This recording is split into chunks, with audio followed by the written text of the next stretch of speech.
Yeah, we don't have any new injury. Liam took part of the session yesterday with the team for the first time, so he's not going to be available for tomorrow game, but probably for the next one. Yes. So a little bit ahead of schedule, and that feels like quite a boost for you. Well, the schedule also can change a little bit, depends how they improve or getting worse. In the first time they said me that could be available for the 25th of October. So today is 24th, 25th. So cup game next week possibly. Yeah, can be available. Yeah. A lot was made on Wednesday, let's say, about all your youngsters and the records that they broke and how many you had on the pitch. As a coach who's obviously coaching some players worth hundreds of millions, and also the opportunity of coaching kids, what's the challenge in bringing those youngsters through, and how do you approach it, and do you actually enjoy that side of it? You've got the ability to kind of mould these guys for forevermore. Yeah, I said after the game that it was a special night, especially for the club, for the fans, with so many young players. I said many times that they are all good players, talented players, and the main thing for me is just to try to help them day by day, how they can get better and better, and also for me personally, it's the only way to improve the team if you are able to improve players. So this is the main target with young players. And when you say help them day by day, clearly it's a coaching help, but what else do you do to make sure these guys are going to be at the very top of the time? Again, just try to help them, first of all, to understand the way we want them to play, and also we have especially coaching staff that with all of them, especially after the session, we dedicate time to them to try to improve, because first of all they are young, they need to improve. Doesn't matter the age, because even the ones that they are a little bit more older, they need to improve. But for sure, if you want to improve the team, you need to improve players. And I assume you're talking about like the whole person, not just the player here. Yeah, the way that you want to see them. It's one of the hardest things within that, I guess, pulling them back, because I guess with someone like Esteban, when he's young and as talented as he is, there's probably the temptation he wants to play all the time. Probably the temptation from you that you want to play him all the time. How do you strike that balance? Because he's still only 18. No, the balance for me is quite easy in terms of we have 24, 25 players, good players, but at the end only 11 they can start.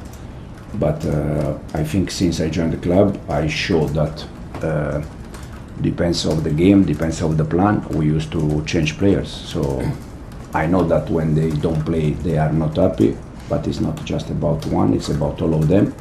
But they also know that they cannot play every game.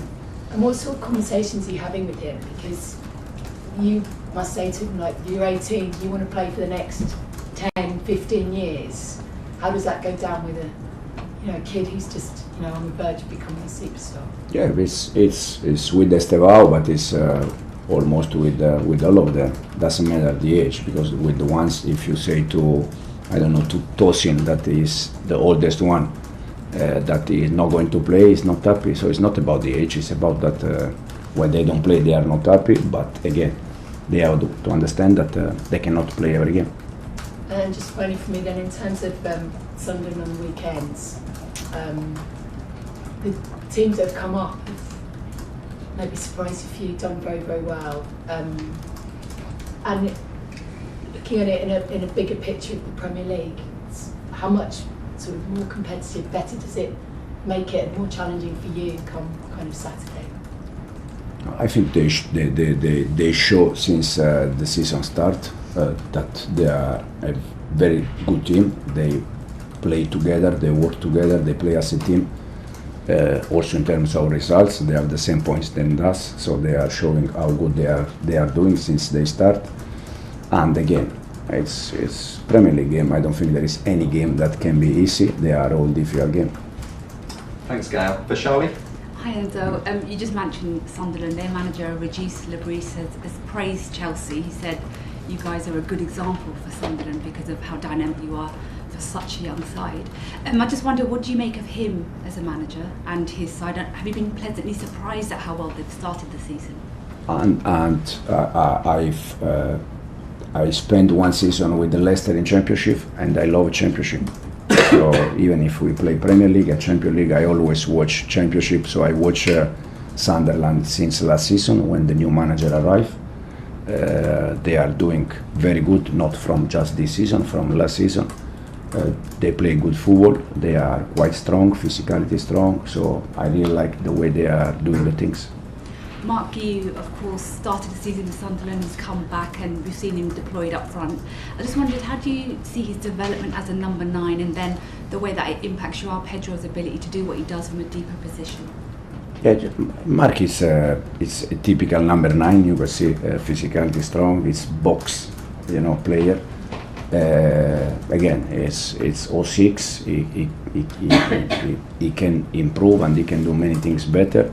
And we are working with him every day, try to help him. And as I said already many times, he's going to play games with us. Then in terms of Joao, we know that he can play as a 9 or he can play as a 10. In both positions, I think Joao is very good, but probably when he has another 9 next to him, he's playing better. Thanks for Charlie.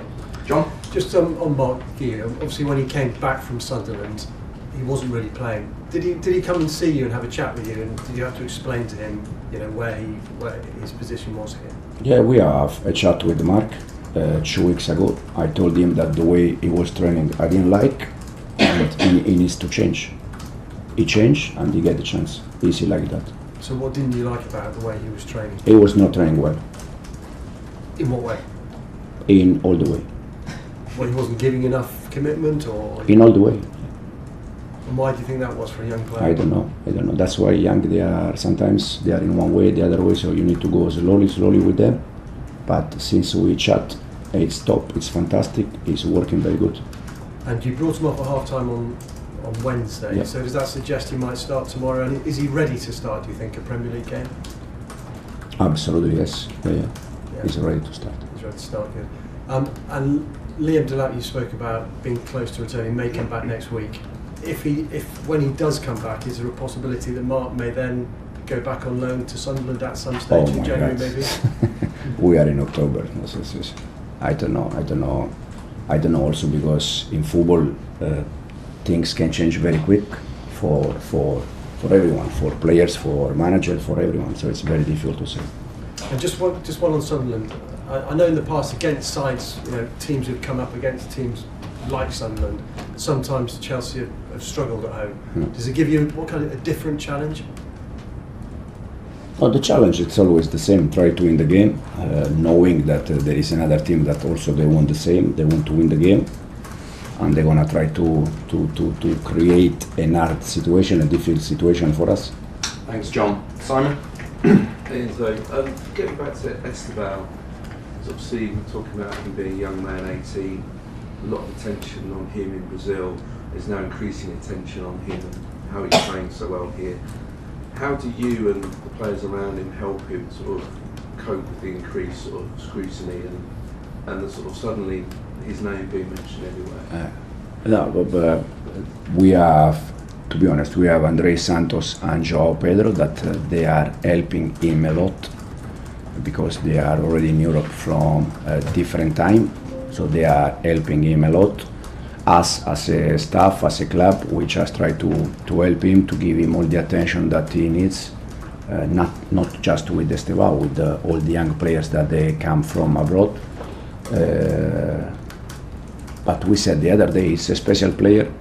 The good thing about him is that he just think about football, he enjoy, he's happy, and also, again, his family is doing a fantastic job in terms of the way they grow him up. And what did you make of, I don't know whether it was pre-planned or whether you'd ever talked about it before, of Enzo giving, as in Fernandez, giving Esteban the penalty. Mm. There was I don't know whether you knew there was an incident the season before you arrived where Chelsea players argued over a penalty, and it sort of took away from the performance that night. Whereas this seemed like a gesture that the team spirit is very good. It's very, very good. I told the players after the game that for sure we were very happy about the winning, about the 3 points against Ajax. But the main thing about that game was Enzo when he gives the ball to Estevao, because show how is the team in this moment, how they are all together in terms of togetherness, in terms of effort, and this is what we need if we want to try to do something important. Thanks, Simon. And we'll finish this section with Rob. Hi Enzo. What targets did you set for the players at the start of this season, and do you revise those expectations as the season goes on? So, have 4 wins in a row, or made you reassess what might be possible there? The target with the players since day one is try to work hard every day, try to improve yourself. That is the only way to try to achieve something important. Last season we achieved Conference League, Club World Cup, a top 4. That I think no one of you in this room at the beginning of the season expect that, and so it was very important. And this season, when we started the season, was exactly the same. Try to work hard, improve yourself, try to understand how we can do things better day by day, and then at the end of the season we see. But do you personally have like a more concrete idea of outcomes and what you'd like the end of the season to look like? I'm just like the player. I say this to the players, but I also say this to myself. Try to improve, try to analyze, try to study. That is the only way that you can improve and you can achieve something important.